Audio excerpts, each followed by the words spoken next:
Jio Hotstar లో streaming అవుతున్న Malayalam movie దృఢం. ఈ మూవీకి సంబంధించిన తెలుగు ఆడియో కూడా అవైలబుల్ గా అయితే ఉంది. సో ఈ మూవీ ఎలా ఉంది ఏంటని ఈ రివ్యూలో మనం మాట్లాడుకుందాం. ఈ మూవీ గురించి సింపుల్ గా చెప్పాల్సి వస్తే ఈ మూవీలో క్లైమాక్స్ 30 మినిట్స్ అండ్ అలాగే ఇంటర్వెల్ ముందు వచ్చి 30 మినిట్స్ మనల్ని ఎంగేజ్ చేస్తాయి. అండ్ అలాగే ఆ పోర్షన్స్ మూవీని వేరే లెవెల్ నిలబెట్టేశాయి. ముఖ్యంగా క్లైమాక్స్ లో ఇచ్చిన ట్విస్ట్, క్లైమాక్స్ పోర్షన్, క్లైమాక్స్ లో వచ్చిన ఫైట్ సీన్స్ మూవీకి ఒక మంచి హైప్ క్రియేట్ చేశాయని చెప్పుకోవచ్చు అన్నమాట. అయినప్పటికీ ఈ మూవీలో మెయిన్ గా ఏంటంటే కొన్ని పోర్షన్స్ లో ఈ మూవీని సాగదీసిన ఫీలింగ్ లాగా నాకైతే అనిపించింది. ముఖ్యంగా స్టార్టింగ్ పోర్షన్ అన్నమాట. మన ఎస్ఐ విజయ్ తను జాయిన్ అయిన దగ్గర నుంచి అండ్ అలాగే మొదటి మర్డర్ కేసు వచ్చేంత వరకు, సో అంటే అక్కడంటే మన ఎస్ఐ అక్కడున్న కానిస్టేబుల్ తో కలిసి వాళ్ళతో కలిసి ఉండే సీన్స్ అనేవి చాలా బోరు ఫీలింగ్ కలిగిస్తాయి అనమాట. అండ్ తర్వాత క్లైమాక్స్ లో అసలు మర్డర్ చేసిన వాళ్ళు ఎవరు, ఇదంతా ప్లాన్ చేసిన వాళ్ళు ఎవరు అని రివీల్ అయినప్పటికీ, బట్ అక్కడ మెయిన్ గా ఏంటి, ఇదంతా ప్లాన్ చేసింది ఒక నలుగురు అండ్ అలాగే ఒక లేడీ అయితే ఉండేది అనమాట. ఈ నలుగురికి ఆ కేసుతో సంబంధం ఉందంటే ఓకే, బట్ ఈ లేడీకిను ఆ నలుగురికి ఉన్న సంబంధం ఏంటనేది నాకైతే అర్థం కాలేదన్నమాట. సో ఆ పాయింట్ మీద కూడా ఏమైనా క్లారిటీ ఇచ్చుంటే బాగుండేది. అండ్ మెయిన్ ఏంటంటే ఈ మూవీలో యాక్టర్స్ పర్ఫార్మెన్స్ అనేది చాలా న్యాచురల్ గా ఉంది. సో వాళ్ళ పర్ఫార్మెన్స్ తో మూవీ అనేది ఇంట్రెస్టింగ్ గానే వెళ్ళిపోతుంది. అండ్ అలాగే ఈ మూవీలో బ్యాక్గ్రౌండ్ స్కోర్ అనమాట, కొన్ని పోర్షన్స్ వచ్చిన బ్యాక్గ్రౌండ్ స్కోర్ అనండి, సినిమాటోగ్రఫీ అనండి, మూవీకి ఒక పాజిటివ్ వైబ్ క్రియేట్ చేసాయని చెప్పుకోవచ్చు అనమాట. ఫస్ట్ ఆఫ్ ఆల్ మూవీ యొక్క స్టోరీ గురించి సింపుల్ గా చెప్పుకోవాల్సి వస్తే, ఈ మూవీలో హీరోయిన్ షేన్ నిగమ్ అలియాస్ విజయ్ తను ఎస్ఐ ట్రైనింగ్ కంప్లీట్ చేసుకొని ఒక ఏరియాలో ఛార్జ్ తీసుకోవడానికి వెళ్తాడనమాట.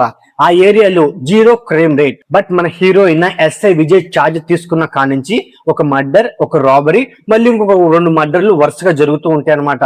మరి అప్పుడే కొత్తగా ఛార్జ్ తీసుకున్న మన ఎస్ఐ విజయ్, ఎలాంటి ఎక్స్పీరియన్స్ లేని ఈ ఎస్ఐ విజయ్ మరి ఈ కేసులన్నింటిని ఎలా సాల్వ్ చేశాడు అనే పాయింట్ మీదే రిమైనింగ్ స్టోరీ అయితే ఉంటుంది అనమాట. ఉన్నప్పటికీ ఈ మూవీ యొక్క ఫస్ట్ హాఫ్ అలాగే సెకండ్ హాఫ్ వస్తే, సెకండ్ హాఫ్ నాకు చాలా బాగా నచ్చింది. ముఖ్యంగా క్లైమాక్స్ పోర్షన్ అనేది నాకు వేరే లెవెల్లో వర్కౌట్ అయింది అనమాట. ఫస్ట్ హాఫ్ గురించి మాట్లాడుకోవాల్సి వస్తే, అసలు మన ఎస్ఐ విజయ్ ఛార్జ్ తీసుకోవడం అండ్ అలాగే కానిస్టేబుల్ తో ఉండే ఆ జర్నీ అనేది తీసేస్తే బెటర్ నాకైతే అనిపించింది. ఎప్పుడైతే ఒక మొదటి మర్డర్ కేసు వచ్చిందో, దాని తర్వాత రాబరీ కేసు, సో అలాంటి పాయింట్లతో ఇంటర్వెల్ వరకు సాధించిన విధానం బాగుంది. బట్ దాని తర్వాత జరిగిన ఇన్వెస్టిగేషన్ అనేది అంత బెటర్ గా తెలియదనమాట. బట్ సెకండ్ హాఫ్ లో అంటే ఏంటి, ఒక రాబరీ జరిగిన చోట వాళ్ళు ఏమంటారు అంటే 120 సవర్ల బంగారం, 50 లక్షలు క్యాష్ పోయిందని చెప్పడం, దానిని ఒక ఫేక్ గా నిరూపించిన పాయింట్ అనేది నాకు చాలా బాగా నచ్చిందని చెప్పుకోవచ్చు అన్నమాట. అండ్ దీని తర్వాత క్లైమాక్స్ పోస్ట్ అనేది వేరే లెవెల్లో వర్కౌట్ అయింది. ఇక్కడ మెయిన్ గా ఏంటంటే, సో అంటే ఇదంతా ప్లాన్ చేసిన వాళ్ళు మన హీరోయిన్ ఎస్ఐ విజయ్ ని ఇంటర్వెల్ లో చంపేయచ్చు అనమాట. ఆ స్కోప్ అయితే ఉంది. బట్ అక్కడ చంపేయకుండా మన ఎస్ఐ విజయ్ ఇదంతా ఇన్వెస్టిగేషన్ చేసి క్లైమాక్స్ లో ఇది ఎవరు అని కనుక్కున్న తర్వాత చంపడం అనేది నాకంత కరెక్ట్ అయితే అనిపించలేదని చెప్పుకోవచ్చు అనమాట. ఇంకోటి ఏంటంటే, ఇదంతా ప్లాన్ చేసిన వాళ్ళు వాళ్ళ పక్కన ఉన్న వాళ్ళు కూడా ఒక ఇద్దరైతే ఉంటారనమాట. వాళ్ళకి ఏమీ తెలియదు అనమాట. సో వాళ్ళు వీళ్ళ మీద ఎందుకు డౌట్ రాలేదు, వాళ్ళు వీళ్ళకి ఎందుకు సపోర్ట్ చేయలేదు అనేది నాకు పెద్ద డౌట్ లా నాకైతే అనిపించింది. ఇంకోటి ఏంటంటే, ఈ మర్డర్ అండ్ అలాగే ఈ రాబరీ చేసినంత వేరే వ్యక్తులు అయితే యాజ్ యూజువల్ గానే వేరే అన్నోన్ పర్సన్స్ మీద ఒక డౌట్ క్రియేట్ చేసి వాళ్ళతో కొన్ని సీన్స్ రాసి, సో ఆ వాళ్ళ పాయింట్ ఆఫ్ వ్యూ మీద మూవీని సాధిస్తున్న విధానం కూడా మూవీకి మైనస్. అండ్ అలాగే మనకి సింపుల్ గా ఆ పాయింట్లు మనం ప్రొటెక్ట్ చేయగలుగుతాం అని నాకైతే అనిపించింది అనమాట.